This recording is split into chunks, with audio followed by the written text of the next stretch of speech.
Thank you for joining me on this journey about the power of emotions. I'm Dan Clark, and welcome to the Conscious Connection Method. We're going to be talking about how important emotions are and how much power they have over us. And I'll explain as we go forward, so it's not hard, but this is a very important part of the understanding of the foundation of what this method is about so that we are on kind of the same page. So we're going to spend a little bit of time here creating a foundation of understanding.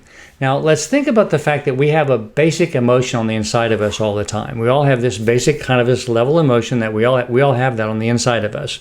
And that emotion is just not, like we always perceive the world as either happy or sad, or all kind of in this space where we're not feeling an emotion actually. But we have a standard, a baseline emotion.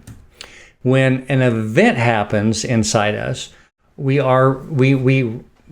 actually get off of this homeostasis that's on the inside of us, and there's an emotion that we feel. And the emotion can be happiness or it can be sadness, but we actually notice the emotion on the inside of us when something happens. An event has to happen for us to actually notice the emotion. Now, the emotion can be positive. Oh, I love what's happening here. It can be negative. I don't like it really well. Now, thoughts and emotions are connected together. What that simply means is that there's always a thought that's connected to an emotion. You never have an emotion that doesn't have a thought connected to it. So as soon as you have an emotion or an event happens and there's an emotion shows up, you start having thoughts. Thoughts are what you think about what's happening. Thoughts are the projection onto a moment that happens. Now, I want to slow down here because I want to talk a little bit about the difference between emotions and feelings. Feelings are the thoughts that I have to explain the emotion. In other words, my emotion is hurt. My feelings are the thought is that you did that because you didn't like me, right? Or the emotions are joy or I love what's happening. So my thoughts are what I think about what's happening. And then the thoughts are what happened, what I thought about it from the past. So my emotion is the actual emotion itself, which is hurt.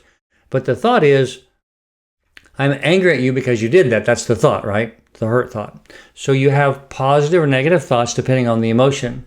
The next thing that happens is a behavior. For example, if you have a positive emotion and a positive thought, you'll have positive behaviors.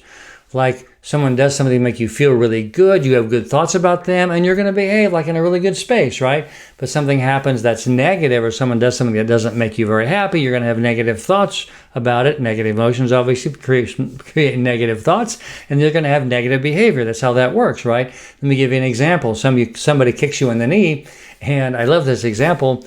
It's negative emotions, ow, that hurts. Thoughts are, why did you do that?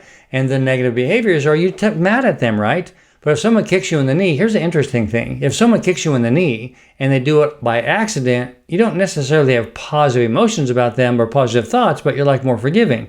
And if you're going to be more forgiving, like, oh, it's okay, and your more positive behavior is going to be, well, you kind of let go of it pretty quickly, right? So thoughts and behaviors are related to the concept or the perception of what we have, what we think about what's going on in the emotions. And so subsequently, we have to kind of be aware of that our reaction is based on the concept that we have of what's happening with those. Now, here's the interesting piece. An addiction is when we go right straight from emotions to behaviors. Now, most of us don't really have life-altering addictions, but we do have behaviors. Like every once in a while, I just can't stop myself from buying that candy bar at the store. That's where we are not aware of the thoughts that we're having, right? So addictions are unaware of the thoughts between the emotions and the behaviors. The reason this is important is that part of this journey that you and I are going to be on with me is starting to pay attention to the thoughts that I'm actually having, and that's the power of emotions.